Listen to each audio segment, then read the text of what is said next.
예, 법학개론 2주차 세 번째 수업 시작하겠습니다.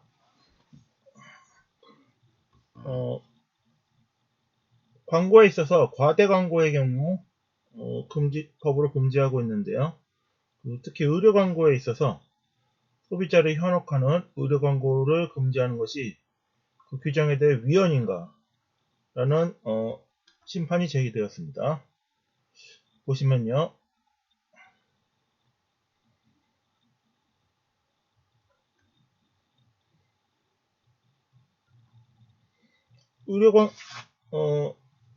성형과 관련해서 미용과 관련해서 병원에서 의료 광고를 했는데요.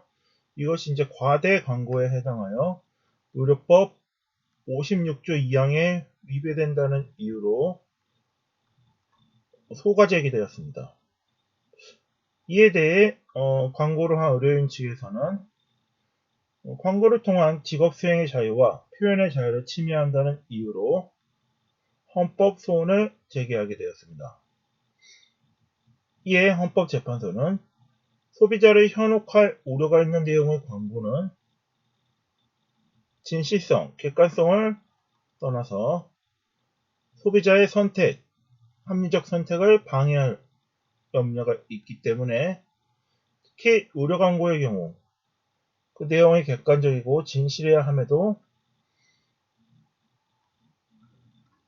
소비자를 현혹하는 방법으로 광고가 이루어질 경우에는 심각한 의료 피해를 야기할 수 있으므로 또한 원상 회복이 어려운 경우가 많을 것이어서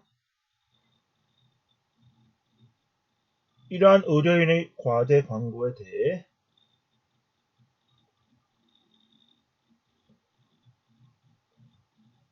법으로 금지하고 있는 것이 과잉금지 원칙을 위반하여 청구인의 표현의 자유나 직업 수행의 자유를 침해한다고 볼 수 없다고 하였습니다. 따라서 이 의료법 광고 규정에 대해 광고 금지 규정에 대해 합헌 결정을 하였습니다. 성형외과 운영자인 청구인이 병원 홈페이지에 그 환자의 치료 경험담을 광고하고 의료기기에 대한 설명을 하면서 흉터나 통증 걱정 없는 간단하고 정확한 시술기기라고 작성하였습니다. 이는 소비자를 현혹할 우려가 있는 광고라는 이유로 소가 제기되었습니다. 이에 청구인에게 내려진 기소유예 처분이 헌법상 보장된 평등권과 행복 추구권을 침해한다는 이유로 헌법 소원이 제기되었습니다. 이에 대해 헌법재판소는 광고 규제가 합헌이라는 이유로 청구인의 심판 청구를 기각하였습니다. 다음 판례 보시겠습니다.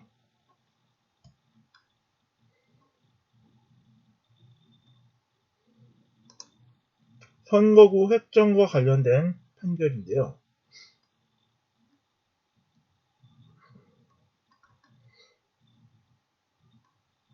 선거구 획정은 그 관할 선거구의 인구수를 기준으로 합니다.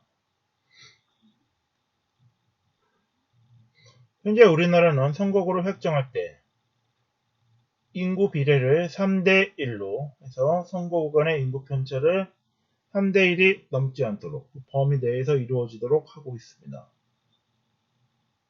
이에 비해 독일, 일본, 미국 같은 경우는 선거구 획정 시 인구 비례를 2대1로 하여 인구 편차를 2대1로 하여 선거구를 획정하고 있습니다.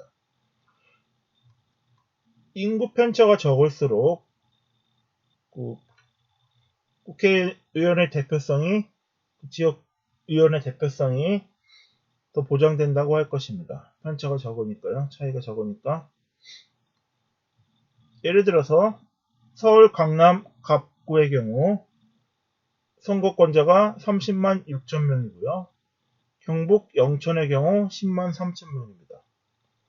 그러면은 선거구 간 인구 편차가 똑같이 국회의원을 지역구에서 한 명 선출하는 데 있어서 서울 강남 갑구 같은 경우는 30만 6천 명이 투표를 해서 투표권이 있으며 이 구에서 한 명의 국회의원이 선출됩니다. 그런데 경북 영천의 선거구 같은 경우는 똑같이 강남 갑과 마찬가지로 똑같이 국회의원 한 명을 선출하는데 선거권자는 10만 3천 명입니다. 이때 인구 편차는 대략 3대 1이 되겠습니다.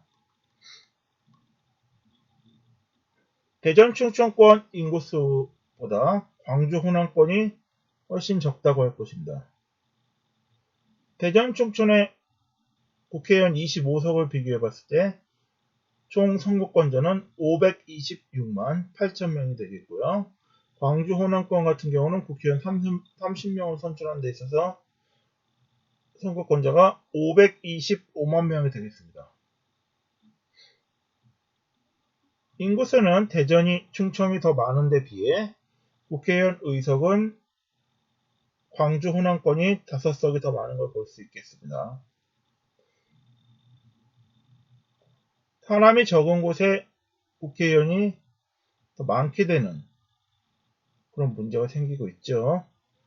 이를 시정하기 위해서 선거구 편차를 줄이려는 그런 노력들이 행해지고 있는데요. 기존의 선거구 획정, 즉 인구 편차를 3대 1로 하여 획정하고 있는 선거구에 대해서 이것이 선거권과 평등권을 침해한다는 이유로 헌법 소원이 제기되었습니다. 선거구 획정은 기존에도 몇 차례의 헌법재판소의 결정이 있었습니다. 인구비례 3대 1, 인구편차 3대 1까지 허용하는 것은 타당하다라는 기존의 결정이 있었고요. 앞으로는 2대 1 기준에 따라 위헌 여부를 판단해야 한다고 명시한 바가 있습니다. 인구편차 3대 1을 타당하다고 한 결정으로부터 벌써 13년이 지났고 여러가지 환경이 변화하였습니다. 지방자치가 더욱 정착되었고요. 미국, 독일, 일본 등의 선진국 사례를 보더라도 투표 가치의 평등을 실현하는 것은 중요하다고 할 것이어서 인구비례 2대 1로 인구편차 2대 1로 하는 것이 타당하다고 하였습니다. 이 결정에 대해서는 3인의 반대 의견이 있었습니다. 반대 의견을 살펴보면 현재 상황에서 인구 편차를 조정할 경우 도시를 대표하는 의원수만 늘어나고 지역 대표성이 절실히 요구되는 농어촌의 의원수는 줄어들 것입니다. 그러면 3대 1을 유지하는 것이 타당하다는 것이 반대 의견입니다.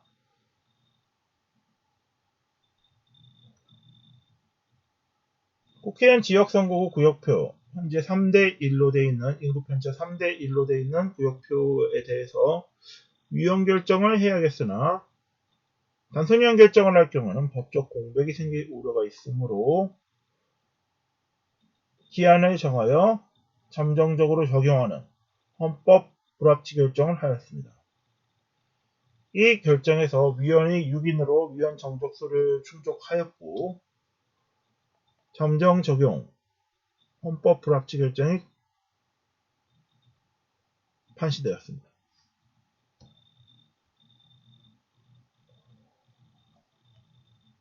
공직선거법 25조 2항 별표의 국회의원 지역선거구 구역표를 보면은 인구편차 5대1, 50%, 상하 50%에서 100%에다 50%를 더하면요. 150이 되고요.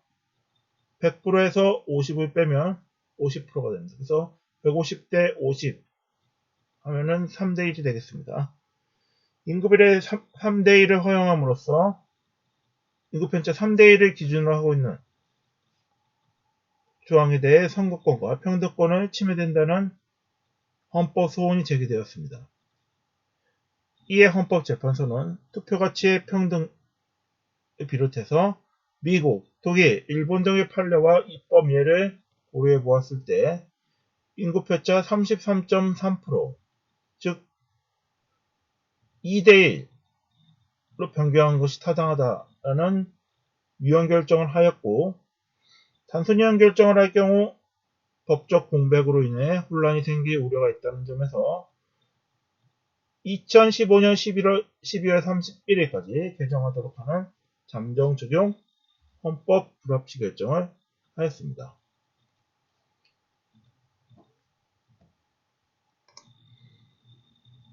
다음 판례 보시겠습니다. 다음 판례는요, 통합진보당 해상 결정에 대한 판결입니다. 위헌법률 심판에 관한 사건이기 때문에 헌다 사건이 되겠습니다. 그래서 헌다 이렇게 나와 있죠.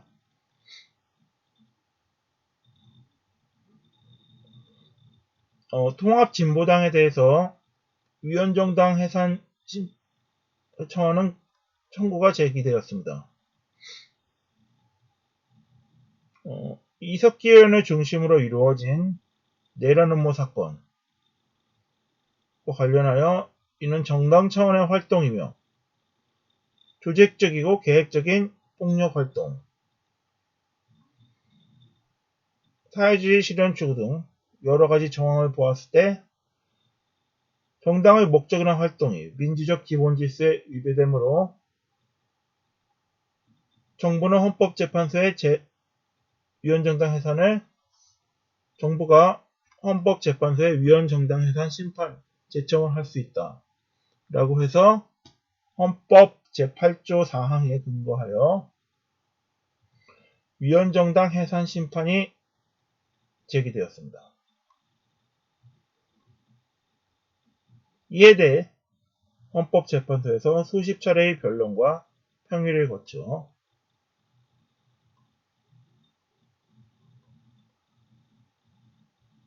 결정이 나왔습니다.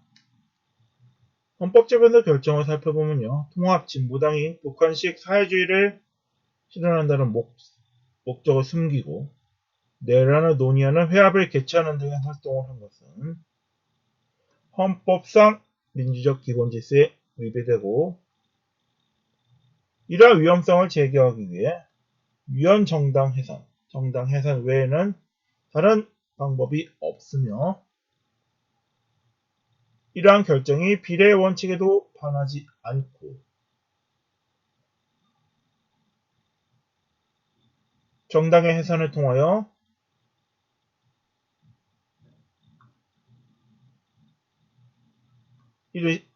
방어적 민주주의를 실현하고 소속 국회의원들의 의원직을 상실하도록 하였습니다.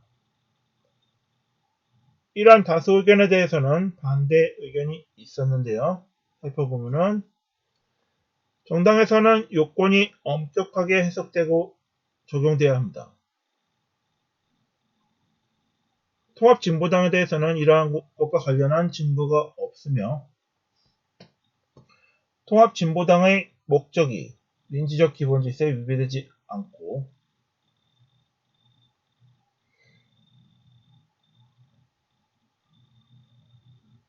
통합진보당의 목적과 활동이 민주적 기본 질서에 위배되지 않는다라는 반대 의견이 있었습니다.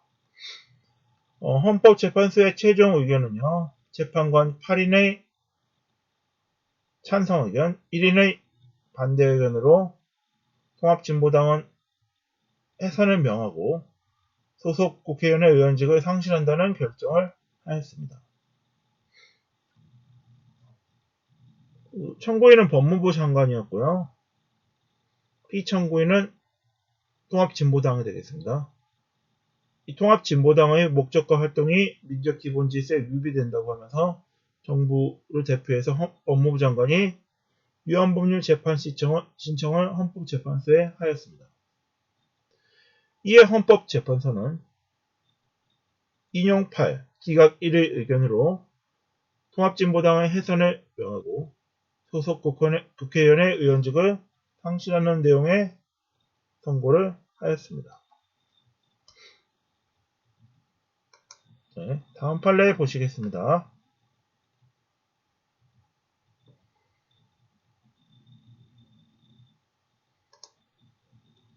다음 판례는요, 형법상 관통죄 규정에 관한 판례입니다.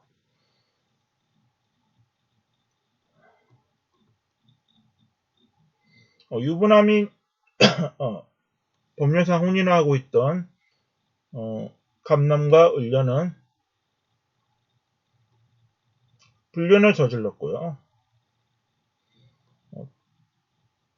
이를 이유로 해서 간통죄로 기소되었습니다. 형법 241조 간통죄 규정과 관련하여 사생활을 침해한다는 이유로 위헌법률 심판 제청이 제기되었습니다.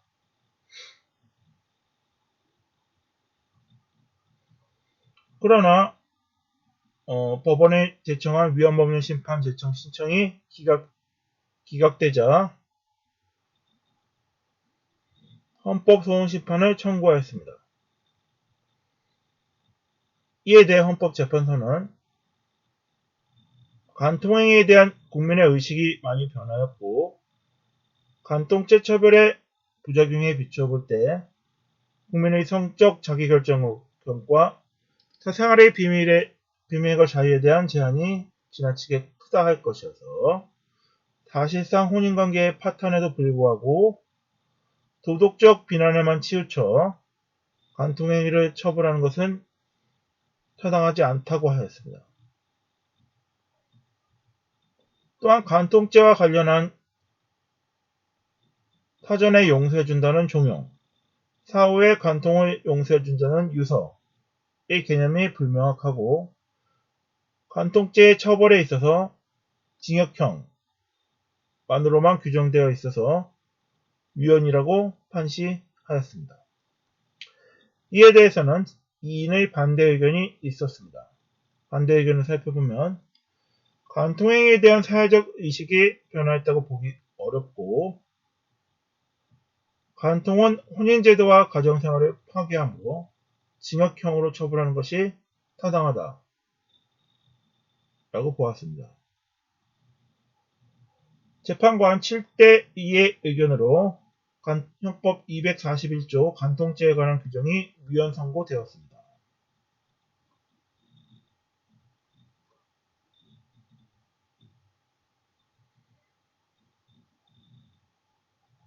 간통죄에 관해서는 기존에도 몇 차례 판시 의견이 있었지만 이번에 위헌으로 판시되었습니다. 국민의 성적 자기결정과 사생활의 비밀의 자유를 지나치게 제한하는 규정이고 혼인관계가 사실상 파탄되었음에도 도덕적 비난에 그쳐야 할 간통행위까지 모두 형법으로 처벌하는 것은 과하다는 의견이었습니다. 사실상 혼인관계가 파탄에 이름으로써 간통에 대해서 처벌할 수 없다는 사전 용서의 뜻인 종용이나 유서, 사후 용서의 뜻인 유서의 개념이 불명확하고 처벌을 징역형으로만 단일형으로만 규정하고 있어 과잉금지 원칙에 반하므로 위헌이라고 판시하였습니다.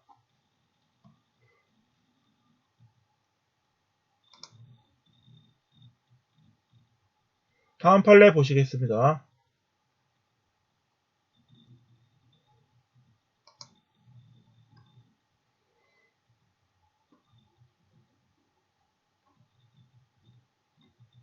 단체행동,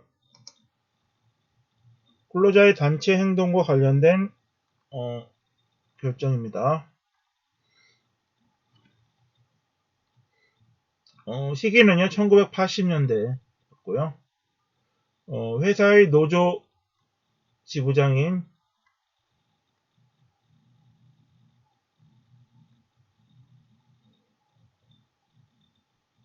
노조 회의에 있어서 단체 행동을 하도록 결정하였습니다. 노조 회의에서 단체 행동을 하기 위해서는 주무관청에 미리 조정 신청을 해야 하는데요. 그런 절차를 거치지 않고 단체 행동이 이루어졌습니다.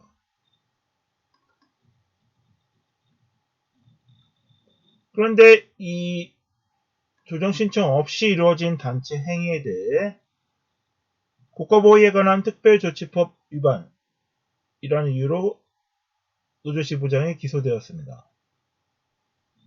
이를 기초로 유죄 판결이 행해졌고, 이 판결이 이루어진 후 30년의 세월이 경과하였습니다. 예, 현재는 폐지된 그 당시에 시행되었던 국가보호에 관한 특별조치법은요, 비상사태하에서 근로자의 단체 교섭권 및 또는 단체 행동권의 행사는 사전에 주무관청에 조정을 신청하여야 합니다. 이를 위반 시 형사처벌을 받도록 하고 있습니다. 이에 따라 노조시 부장은 조정 신청 없이 단체 행동을 하였으므로 형사처벌이 되었습니다. 이 판결이 잘못됐다고 하여 30년 후 이 노조시 부장은 판결에 대한 재심을 청구하였습니다. 이러한 재심 청구를 하고 소송을 진행하던 중 관련 법률에 대한 위헌법률 심판 신청이 행해졌습니다. 헌법재판소는 이에 대해 국가긴급권이란 것은 헌법이 정한 요건 및 한계를 엄격히 준수해야 하고, 헌법은 국가긴급권을 긴급 재정경제처분 및 명령, 긴급명령, 계엄선포권으로 규정하여 그 발동 요건을 한정하고 있습니다. 그런데 이 국가보호에 관한 특별조치법은 헌법상 국가긴급권의 발동 요건 중 어느 하나에도 해당되지 않는 헌법을 초월하는 초헌법적 국가긴급권을 만든 것이라 할 것입니다. 당시 상황이 극단적 위기 상황이라 할 수 없고, 이에 대해 국회에 의한 민주적 사후 통제 절차를 정하고 있지 않으므로 국가 비상사태를 선포가 장기간 유지되는 국가보호에 관한 특별조치법은 위헌이라고 하였습니다. 단체 교섭권, 단체 행동권을 허용할지 금지할지 여부를 주무관청의 조정 결정에 포괄적 위임하였고, 이를 위반하는 경우 형사처벌하도록 규정하고 있었습니다. 이는 근로자의 단체 교섭권, 단체 행동권의 행사를 전면적으로 제한할 수 있으므로 근로상권을 침해한다고 판단하여 위헌 결정하였습니다.